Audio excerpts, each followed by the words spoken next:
Hey guys, I'm back. Hopefully this is a little bit better angle and you can see everything better. After I looked at the other video, I realized you couldn't really see exactly what I was doing. So anyway, I'm going to go ahead and put a background in this. And this background is one that I've seen on other YouTube channels, specifically Serpadesign. I really like his content. And I haven't actually ever used this before, but I think for like making a pretty simple tank, I think it's going to work pretty good.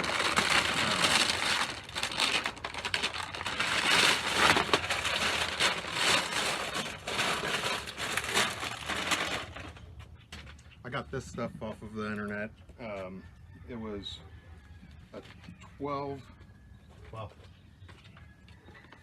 was a 36 by 60 inch roll of cocoa liner that people would use in their custom planters or whatever. That I got it for about $12 plus shipping. So I always like to find stuff locally because then I don't have to worry about shipping. But I couldn't find any of this stuff in a roll at any of the local stores. So so I went ahead and ordered some. The idea is I'm just going to cover a piece of styrofoam that I already kind of cut it to fit in the tank. It'll go this way, and it's got a little extra room on the sides for the thickness of the cocoa fiber. And what I'm going to do is just silicone it all onto here, and I just cut these little pieces of scrap foam, kind of carved them down a little bit, something a little more interesting than just a straight flat background. Let me set this down here. So I'm just going to try to get an idea of the size, and I want to make it big enough to somewhat wrap around the back, but not too awfully big, and cut a piece out. And these are just some like $1 Harbor Freight scissors, and they're cutting it pretty decent. So let me get this cut out.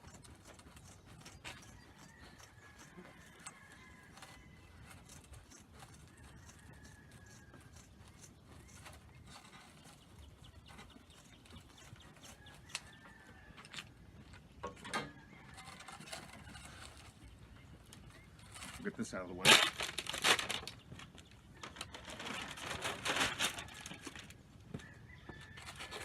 So now what I'm going to do is just kind of press this all up against this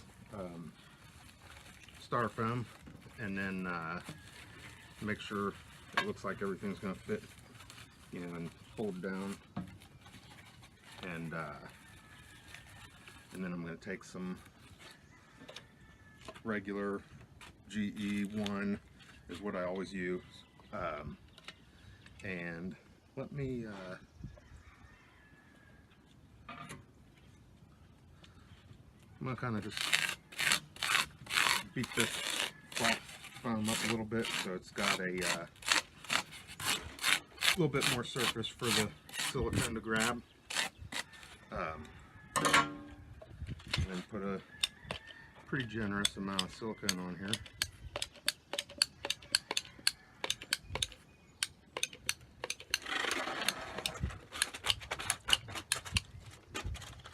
There's some of my garbage.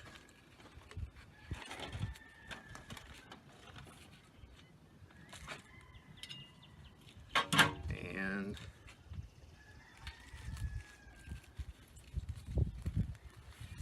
start pressing it in there.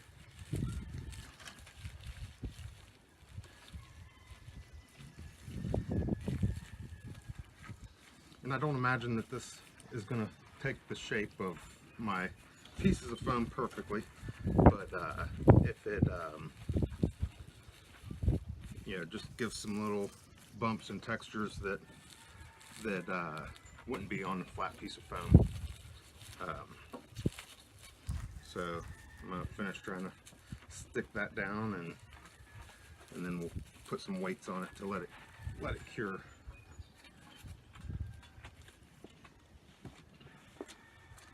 Okay guys, I've got that pushed off to the side and some rocks on it to help the silicone cure. I couldn't get it all down on the sides yet, so once this is all cured, hopefully that'll be a little easier to get down. So the next thing I'm going to start on while that's curing is the false bottom. So I do false bottoms a lot of different ways. This one, I'm going to, I took a piece of egg crate and I left a little corner cut out of it. Not really a water feature, but kind of like a water dish and a place where I can drain it. So I've got that cut to fit in there, and this is, you know, the lighting diffusers from Lowe's and Home Depot, and then I made another piece to go right there. So what I do, instead of cutting PVC down to exact sizes and then notching or drilling out holes in the bottom of it and siliconing it down, I cut it a little short, and I lay it on its side in the tank, and then you don't have to worry about exact cuts. You don't have to worry about drilling holes. Everything's open. You're not going to get any spots where water's going to get in there and stagnate, and it still supports your egg crate just fine. Now I will put a little bead of silicone on those to hold them in place so that they're give good support, but I'm just kind of test fitting all of this. And so what I'll have right here is a little spot where I'll have some gravel in it, and then it's an easy place to siphon water out of the bottom, you know, out of the instead of having a drain drilled into the tank. So I'm going to try that. So I'm going to take this stuff out. I'm going to zip tie these together, and I'm going to get some substrate barrier window screen and place on there, and then I'll be back. Okay, so now I've zip tied those two pieces together, and I've zip tied the same screen that I used for the vents to that. And the idea is, you know, you normally want your screen to come up a little bit on the edges so that your substrate doesn't slip down into your false bottom, but here I want it to kind of go down the front of this so that my rocks and anything that's in here can't sneak down under the front false bottom. So when I put this in here, the screen's going to kind of go a little weird right there where it folds down, but it's okay. I'm just going to kind of curl it up on the sides, and then right here I'm just going to make sure it's down against there, and then I'm going to put a little pea gravel in here so that it kind of builds up to here a little bit, but it'll be, you know, almost like a water dish and a easy place to siphon your drain. You know, some of my other tanks don't have that, and I have to reach in there and peel back a little bit and stick a you know, airline tube down there and try to siphon it out, but this way I'll have an easy access. So let me get some no, I'm not going to put gravel in there just yet. I'm going to wait for that to cure and finish it up. We'll get it on, and then we'll do the gravel in the substrate. So I'm back, and this is pretty cured. I'm not going to wait for it to fully cure before I glue it into the back, but I'm going to do the same thing. I'm going to rough up the back here so that we got a little more something to grab from the silicone.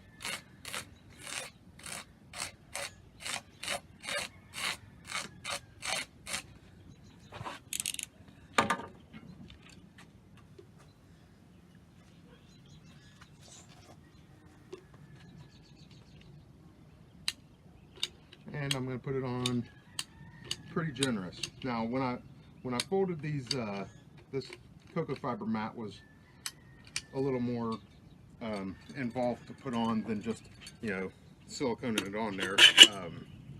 I had a little trouble getting those corners to bend down, and I used some little clamps and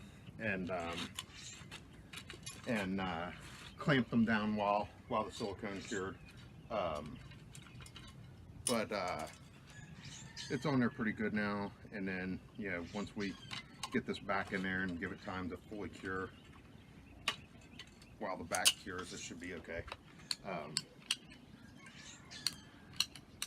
So I'm just going to get this generous amount.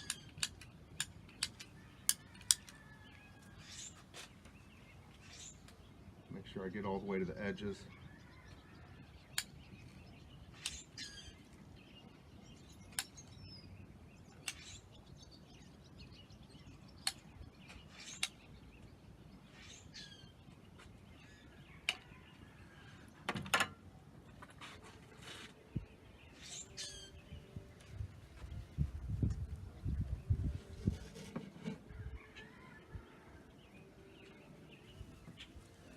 Try to get that in there without making a huge mess,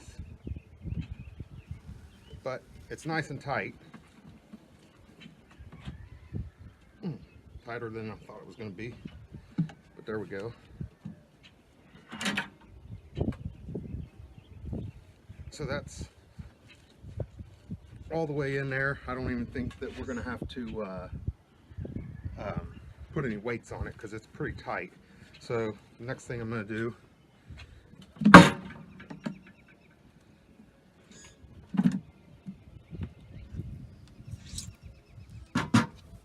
go ahead and stand it up, and then we can put our bottom back in, make sure our screen's up above the ledges. And I've just got some gravel here from Home Depot, pea gravel. I gave it a good rinse.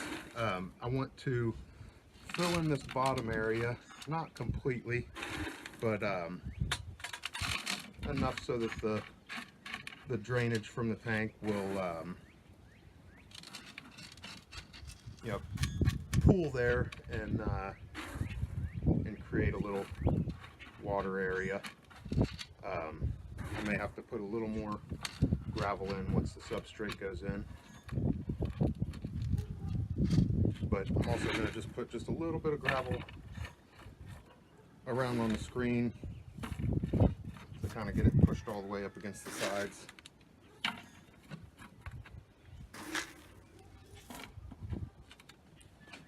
And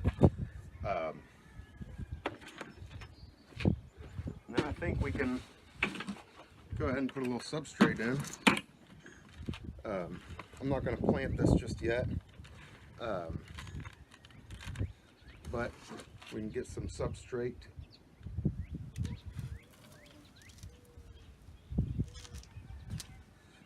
This substrate is one that I mix up myself, but it's I'm not going to call it AGB. It's I'll just call it a tropical substrate. I kind of wanted something that would drain well like ABG does, and you know, also not have to buy ABG when you you know, tree fern fiber is something that's getting really expensive and harder to get. So I just make my own. I do enough tanks that it works out pretty well. So I'm going to stop right there for now. That's just going to go in there. I'm also going to probably just leave it like that for a couple of days, and then I'll get started planting it. I'll, you know, put a little more gravel in here and kind of patch this together so to make sure there's no substrate wicking water up.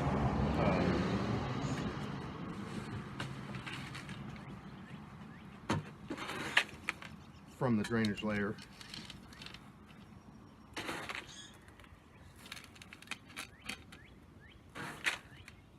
Kind of like that.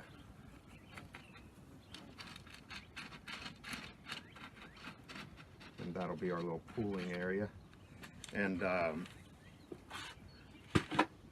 guess that's it for now. Like I said, we'll wait for the silicone on the background to cure, and then we'll go from there with some plants.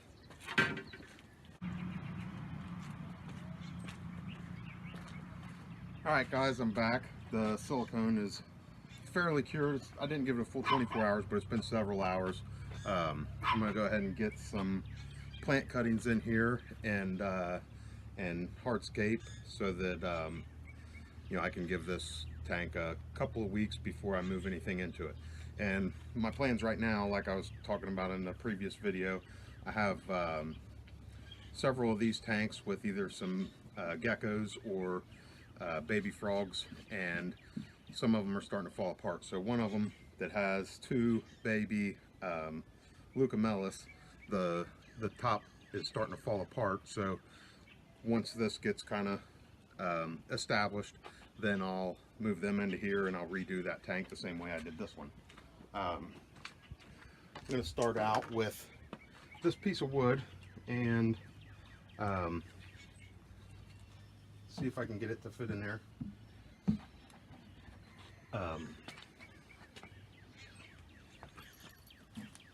Usually on these small 10-gallon tanks, I just scape them with, you know, one piece of wood and some plants, and then that's usually about it. I kind of like how that looks, and I'm even going to put, might break this up a little bit. This wood, just I got it in a in another used tank that I bought, and this bark is actually just tree bark from my firewood that I bake in the oven, you know, and use it. I use it for my isopods also. So I kind of like that. I'm gonna go grab some cuttings and then be right back.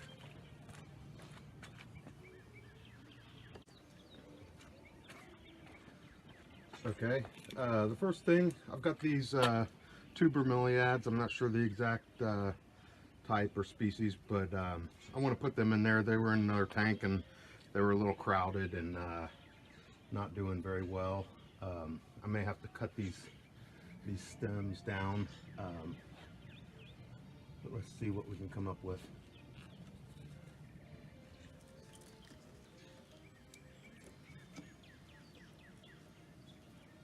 Actually, I kind of like that right there, and I might, since this part here is no longer growing, I might put a drop of super glue on there to make sure they hold in there. But I'm going to take them out while I put my other cuttings in.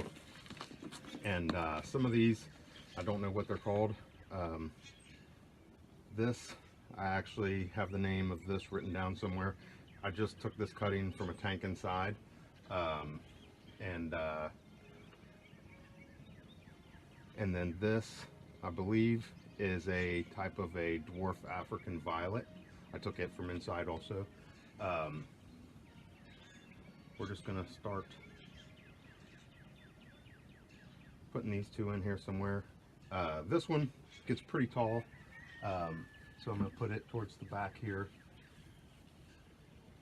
And these cuttings, the way I've done them before, is if you just take the cutting with a couple leaves, it will you know, stick it in some damp soil and it'll take off. Both of these do the same thing that way. Again, this one, I'm not sure exactly what it was.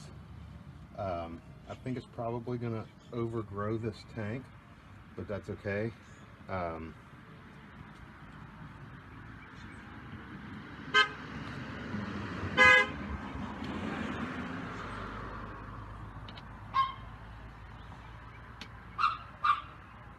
And then I've got some just regular Ficus pumila, and I'm going to see if I can't get some of that growing on this wood,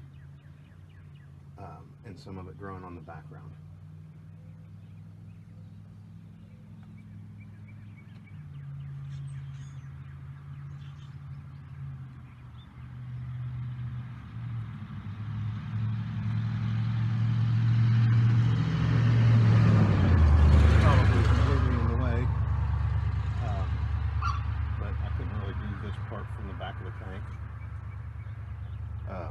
I do have a couple of little paper clips that I bent into a U to help pin these on, and we'll see how that goes.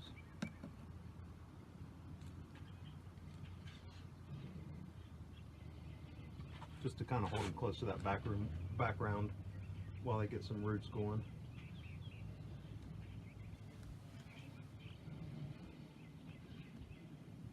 That's probably good. This one I'm just going to let it lay there like that. And then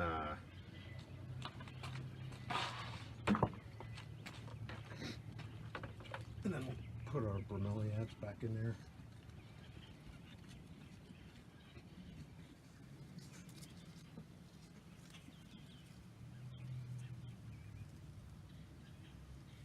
I think I'm going to try to just wedge those. No, I'm not going to wedge anywhere, but I kind of like that.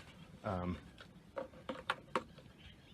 going to try to do it without even putting any super glue on it. I'm going to give this all a quick little wet down and maybe cap off the soil a little bit towards the back.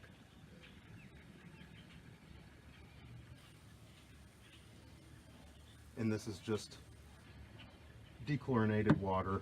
I don't have RO water,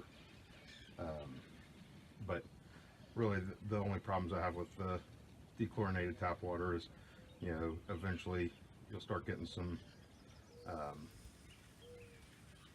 scale on the sides of your tanks. I don't get it really on the fronts because I don't mist the fronts of the tanks at all. But I am going to kind of get this background good. Whoops. Good and wet. Like I said, I never used that cocoa fiber. I'm sure it will retain some moisture. I don't know how much. Make sure I fill up these bromeliads because I emptied them when I took them out of the tank they were in. And I'm going to try to get most of the soil in here because I already have some isopods running around in here. I've got some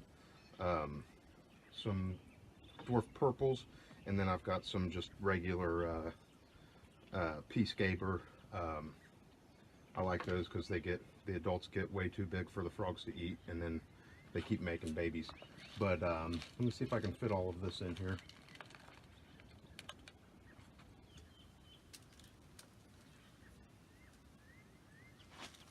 Mostly around some of where I put these plants into the soil.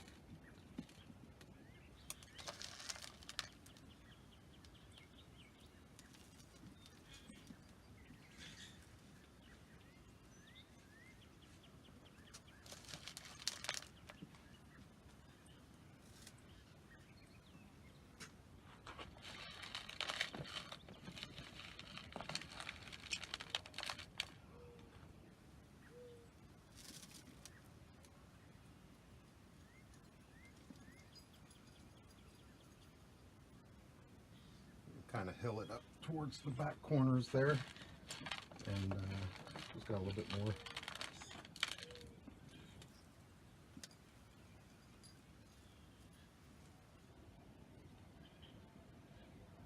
Yeah, I'm definitely going to have to try to somehow super glue that or wedge it somewhere. Now that it's filled with water, it wants to topple.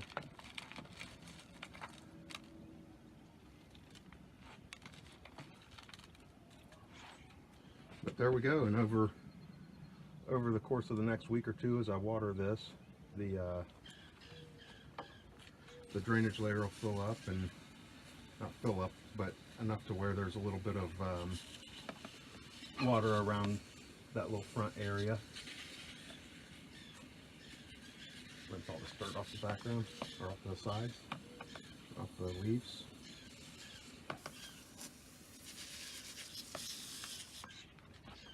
Make sure I got all my isopods out of there. Looks like it. I don't see anybody. And then I've also got a, these are a temperate springtail. It's not really booming, but there's quite a few in there, and they're going to get a few weeks to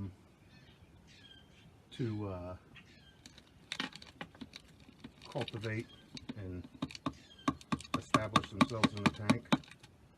Looks like most of them are out, and I'll just leave that charcoal in there, I guess.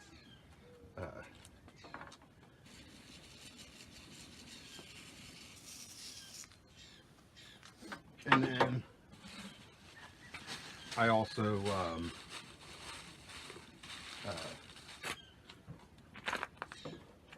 clean my own leaf litter.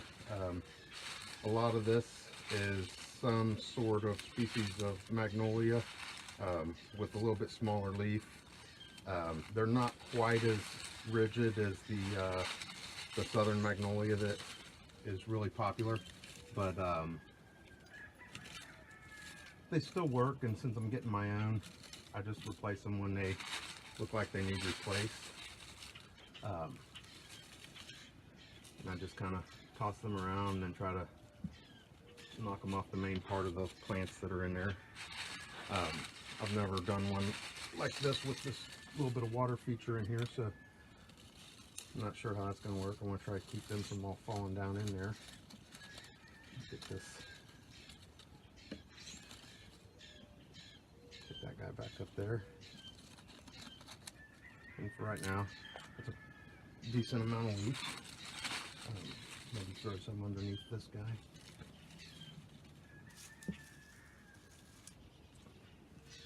These tanks, I put the baby frogs in there, and like I said, I've got two in a tank inside that are probably about 2 months old.